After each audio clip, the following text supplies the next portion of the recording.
Hi అందరికీ. ఇంట్లోనే ఎంతో హెల్తీగా పొటాటో చిప్స్ అయితే రెడీ చేశాను. మీరందరూ చూసే ఉంటారు. అందరికీ తెలిసే ఉంటది. నేను కూడా దీన్ని ఒక యూట్యూబ్‌లోనే చూసి చేశాననమాట.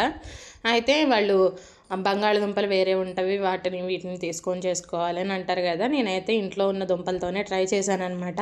ఆ ట్రై చేసినయి ఎలా వచ్చాయి ఏంటని చెప్పేసి ఫుల్ వీడియో అయితే వ్లాగ్‌లో ఉందనమాట. మన వ్లాగ్‌లో ఇంట్రెస్ట్ ఉన్న వాళ్ళు ఎవరైనా చూడొచ్చు. అయితే ఇక్కడ నేను నా ఈవినింగ్ రొటీన్ కూడా చూపించాను. జొన్న రొట్టెలు చేసుకున్నాను. జొన్న రొట్టెల్లోకి సింపుల్గా ఉండే ఎగ్ కర్రీ అయితే చేసుకున్నాను. చాలా టేస్టీగా ఉంది.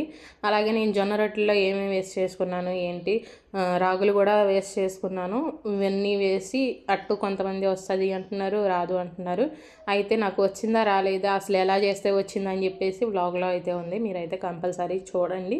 అలాగే నా వీడియో కనుక మీకు నచ్చినట్లయితే ప్లీజ్ ఫ్రెండ్స్ సబ్స్క్రైబ్ చేసుకోండి. దీనికి సంబంధించిన ఫుల్ వీడియో కూడా నా ఛానల్లో ఉంది, చూసేయండి. ఓకేనా? మరి ఈ వీడియో కనుక మీకు నచ్చినట్లయితే నా ఛానల్ని సబ్స్క్రైబ్ చేసుకోండి. Bye bye.